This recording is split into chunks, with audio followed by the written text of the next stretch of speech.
Good afternoon, everyone. My name is Alexandra, and welcome to Royal Film Fridays, a new series on my channel where I review and recommend the best and the worst films, television series, and documentaries about royalty. In this week's edition of Royal Film Fridays is a 2016 multi-award-winning film, Kongens Nei, directed by Mr. Eric Pope. Kongens Nei was submitted to the Academy of Motion Picture Arts and Sciences for Best Foreign Language Film for the 89th Annual Academy Awards. The film made the shortlist, but unfortunately, the Foreign Language Film Award Committee did not select Kongens Nei for an official nomination. Kongens Nei stars Jesper Christensen as King Haakon VII of Norway. Anders Christensen stars as Crown Prince Olaf of Norway. And Karl Markovics stars as the German envoy, Kurt Brauer. The film is based on the true story of King Haakon VII and 3 intense days in Norway, beginning on April 9, 1940, with a Nazi invasion known as Operation Weserübung. Also on this same day, the Germans invaded and occupied Denmark. King Haakon VII is presented with an unimaginable ultimatum from Hitler: sign the Memorandum of Voluntary Cooperation, hence surrender, and recognize the Nazi sympathizer Vidkun Quisling as a new prime minister, or be responsible for the loss of thousands of lives and die. The official synopsis for the film Kongens Nei reads as follows. With Nazi soldiers hunting them down, the royal family is forced to flee the capital of Oslo to Hamar. In the best interest of the royal family, Crown Princess Martha leaves Norway with her children to seek refuge in Sweden, whilst King Haakon VII and Crown Prince Olaf flee to a small farming area just outside Elverum and meet the Germans head-on.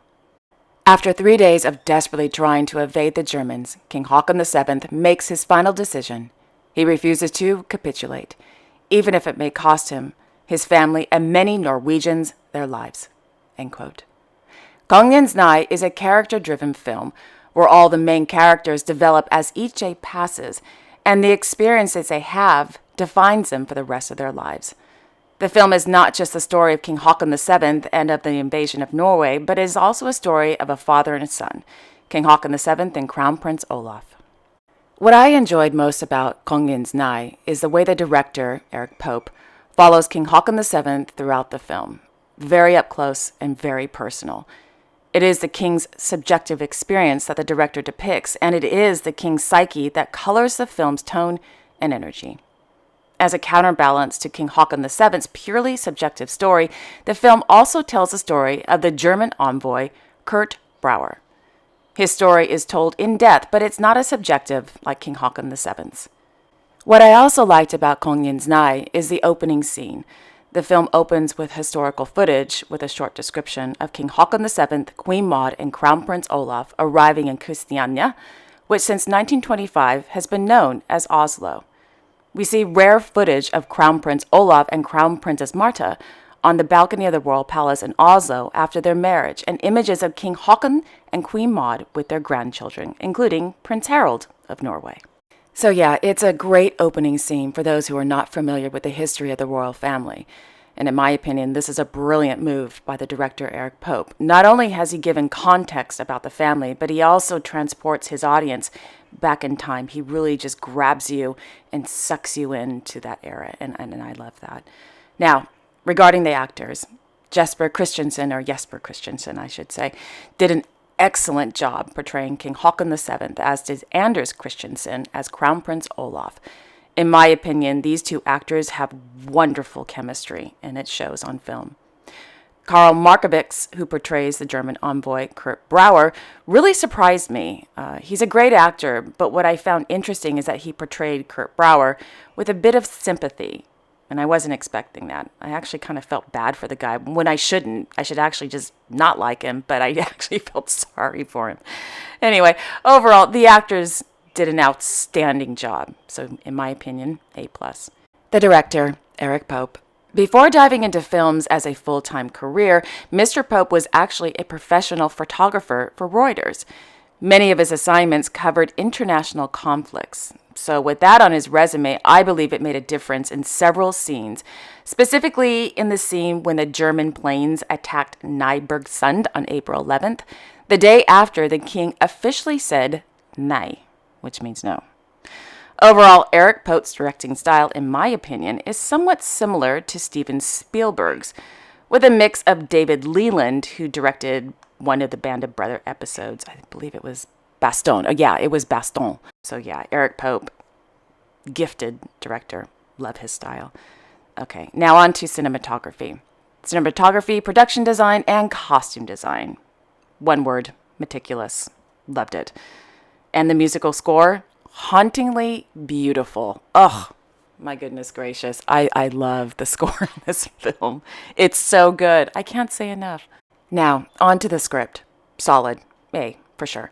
However, there are a few historical inaccuracies, but they are so minor, the viewer, such as myself, barely noticed it, but I just thought I'd mention it anyways. And there are also some continuity issues, such as in one scene there's a ton of snow, and then cut to another scene there's barely any snow on the ground. But whatever, it's so minor, it really doesn't matter. But overall, the script is solid. Well done. So yeah, if you haven't figured out by now, I love this film. I really do. I cannot recommend it enough, so please watch it. Kongens Nei, in my opinion, is an emotional, beautiful, intense film. It's so good.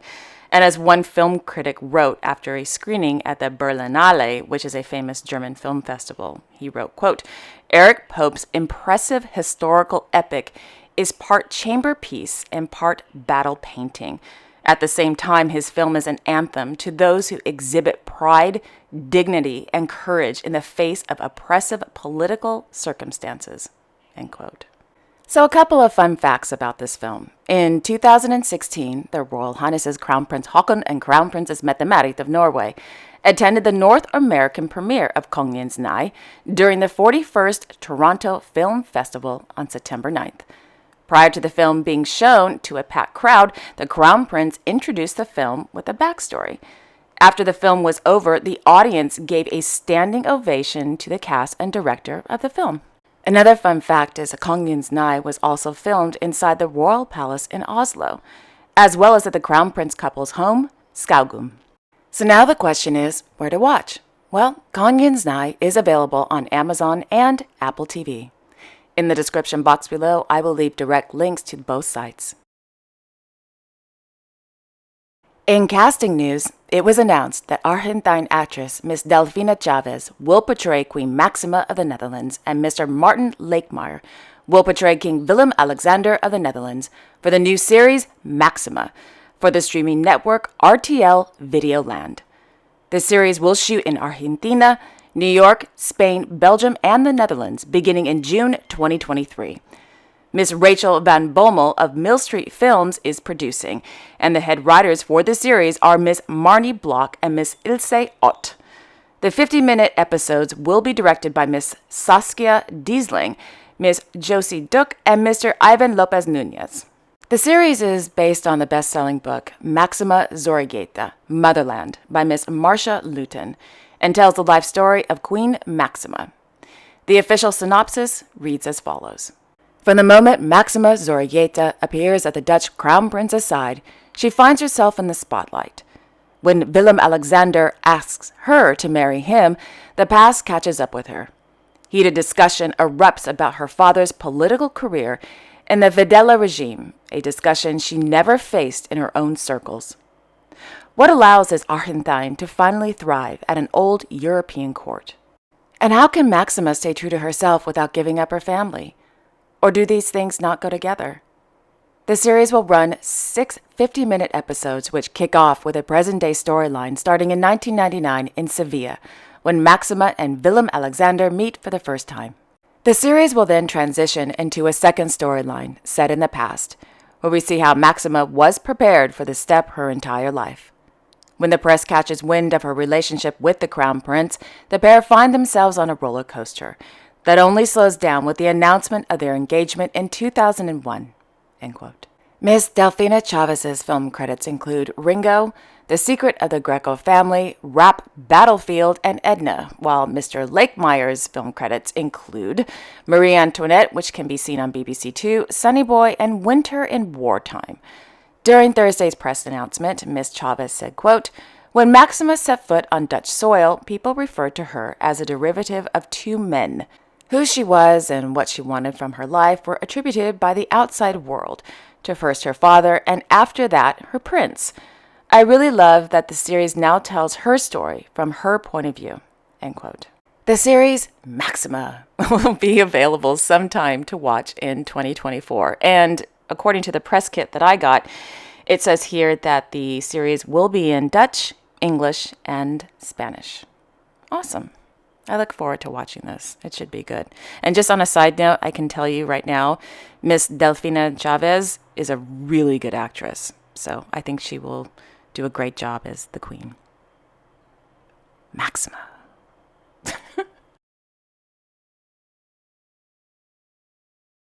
Thank you all so much for joining me this week. I will be back next week with another edition of Royal Film Fridays. And in next week's episode, I will cover a film from the mid-2010s, I guess you could say. I don't want to give too much away, but it was a very controversial film about a well-known royal, and I think you guys will like it. It was so bad that it was actually good. Just put it that way. All right, take care, everyone. I will see you all next Friday. Have a great week. Bye-bye.